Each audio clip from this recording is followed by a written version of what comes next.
Hello students, कैसे हैं आप सब। आज हम हमारे कक्षा 8 के संस्कृत पुस्तक के लेसन 5 को पढ़ेंगे, जिसका नाम है कंटके नैव कंटकम। इसका अर्थ होता है कांटे के द्वारा ही कांटा।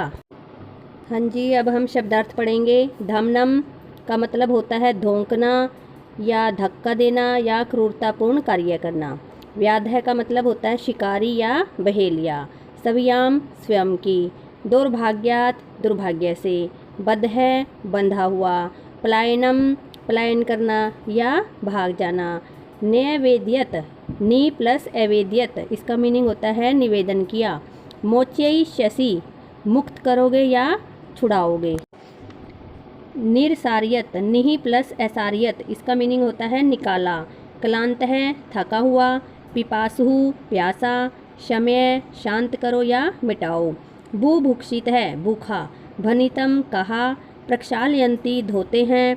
विसृज्य छोड़कर। निवर्तन्ते चले जाते हैं या लौटते हैं। उपगम्य पास जाकर। विरमंती विश्राम करते हैं। कुठारई कुल्हाड़ियों से। प्रत्यय प्रहार करके। छेदनम का मतलब होता है काटना।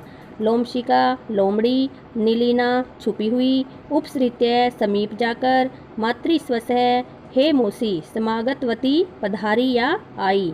निखिलाम संपूर्ण या पूरी। बाड़म ठीक है अच्छा। प्रत्यक्षम अपने सामने। वृतांतम पूरी कहानी। प्रदर्शितुम प्रदर्शन करने के लिए। प्राविशत प्रवेश किया। कूर्दनम उछल कूद। अनारतम लगातार। श्रांत है थका हुआ। प्रत्यावर्तत लौट आया।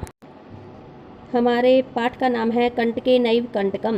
मध्य प्रदेश के डिंडोरी जिले में प्रधानों के बीच प्रचलित एक लोक कथा है। यह पंचतंत्र की शैली में रचित है।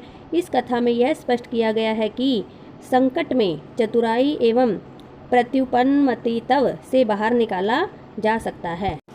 हाँ जी, इस लेसन का अनुवाद देखिए। आशित कश्चित चंचलो नाम व्याध है। चंचल नाम का कोई शिकारी था। पक्षी मृगादि नाम ग्रहणेन से सवियाम जीविका निर्वाहयति सम। वह पक्षियों और मृगादि को पकड़कर अपनी आजीविका का निर्वाह करता था।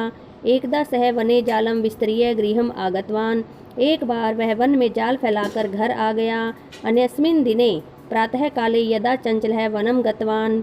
दूसरे दिन प्रातः काल जब चंचल वन में गया, तदा सह दृष्टवान यत तेन विस्तारिते जाले दुर्भाग्यात एक है व्याघ्रः बद्धः आसीत। तब उसने देखा कि उसके द्वारा फैलाए गए जाल में दुर्भाग्य से एक बाघ फंस गया। सो चिंतित व्याघ्रः माम, इसलिए उसने सोचा बाघ मुझे खा जाएगा। खादिशति अतएव पलायनम करणीयम, इसलिए मुझे यहाँ से भाग जाना चाहिए। व्याघ्रः न्यवेद्यत भो मानव, बाघ ने निवेदन किया हे मानव कल्याणम भवतु ते, तुम्हारा कल्याण हो। यदि त्वं मां मोचिष्यसि तर्हि अहम त्वां न हनिष्यामि, यदि तुम मुझे छोड़ दोगे तो मैं तुम्हें नहीं मारूंगा। तदा स व्याधा व्याघ्रम जालात बहि निर्सारियत, तब उस शिकारी ने बाघ को जाल से बाहर निकाल दिया। व्याघ्रः क्लांतः आसीत, बाघ थका हुआ था। सो अवदत, इसलिए वह बोला भो मानव हे मानव, पिपासु अहम, मैं बहुत प्यासा हूँ। नद्यः जलमानीय मम पिपासाम शम्य। व्याघ्रः जलम पीत्वा पुनः व्याध अवदत, मैं बहुत प्यासा हूँ, नदी से जल लाकर मेरी प्यास बुझाओ। बाघ जल पीकर पुनः शिकारी से बोला सांप्रतम बुभुक्षा अस्मि इदानीम अहम त्वाम खादिष्यामि, मैं अब भूखा हूँ इसलिए मैं अब तुम्हें खाऊंगा। चंचल है उक्तवान, चंचल ने कहा अहम तव कृते धर्माचरितवान, मैंने तुम्हारे लिए धर्म का आचरण किया है। तव्य मिथ्या भनितम, तुमने झूठ बोला है। त्वं माम खावितुम इच व्याघ्रः अवदत, तुम मुझे खाना चाहते हो। बाघ बोला अरे मूर्ख शुद्धार्ताय किमपि कार्यम न भवति, भूख से पीड़ित व्यक्ति के लिए कुछ भी अकार्य नहीं होता। सर्वः खार्थ समिहिते, सभी स्वार्थ को चाहते हैं। चंचल है नवी जलम अपृच्छत, चंचल ने नदी के जल से पूछा। नदी जलम अवदत, नदी का जल बोला एवं भवति, ऐसा ही होता है। जना मई स्नानम कुर्वन्ति, लोग मुझ में स्नान करते हैं। वस्त्राणि प्रक्षालयन्ति, कपड़े धोते हैं। तथा मलमूत्रम कीर्म विसृज्य निवर्तन्ते, और मलमूत्र आदि का त्याग करके चले जाते हैं। वस्तुतः सर्वः सर्वार्थम समिहिते, वास्तव में सभी स्वार्थ चाहते हैं। चंचल वृक्षम उपगम्य पृच्छत्। चंचल ने वृक्ष के पास जाकर पूछा। वृक्ष अवदत्, वृक्ष बोला, मानवा अस्माकं छायायां विरमन्ति, मानव हमारी छाया में आराम करते हैं। अस्माकं फलानि खादन्ति, हमारे फल खाते हैं। पुनः कुठारैः प्रहृत्य अस्मभ्यं सर्वदा कष्टं ददति, फिर कुल्हाड़ी से प्रहार करके हमें हमेशा कष्ट देते हैं। यत्र कुत्रापि छेदनं कुर्वन्ति, जहाँ कहीं भी छेद कर देते हैं अर्थात काट डालते हैं। सर्वः सर्वार्थं समीहिते, सभी स्वार्थ चाहते हैं। समीपे एका कोशी लोमशिका बद्री गुल्मानां पृष्ठे नगीना एता वार्तां शृणोति समा। पास में ही बेर की झाड़ियों के पीछे छिपी हुई एक लोमड़ी इस बात को सुन रही थी। सा सहसा चंचल मुँह पसृत्य कथयति, वह अचानक चंचल के पास जाकर कहती है, का वार्ता, क्या बात है? माम अपि विज्ञापन, मुझे भी बताओ। सह अवदत्त, वह बोला, अहम मातृस्वस्य, अरे मौसी, अवसरे त्वं समागतवती, तुम ठीक समय पर आई हो। मया अस्य व्याघ्रस्य प्राणः रक्षिता, मैंने इस बाघ के प्राणों की रक्षा की है। परम एषः मामेव खादितुम् इच्छति, परंतु यह मुझे ही खाना चाहता है।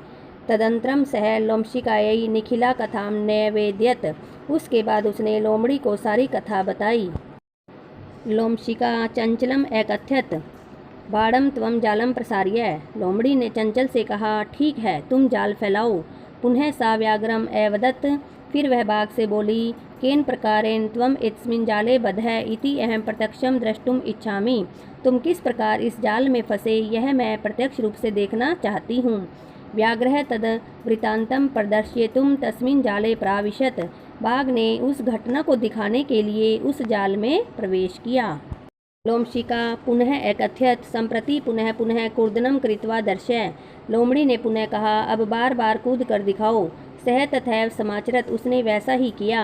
अनारतं कुर्वणेन सह श्रान्तः अभवत्, लगातार कूदने से वह थक गया। जाले अद्य सह व्याघ्रः क्लान्तः स निस्सहायो भूत्वा तत्र अपतत्, प्राण भिक्षामिव च अयाचत, जाल में बंधा हुआ वह बाघ थक कर असहाय होकर वहाँ गिर पड़ा तथा प्राणों की भीख मांगने लगा। लोमशिका व्याघ्रम अवदत्, लोमड़ी बाघ से बोली, सत्यम तव्या भणितम, तुमने सत्य ही कहा था। सर्वः स्वार्थम समीहते, सभी स्वार्थ को चाहते हैं।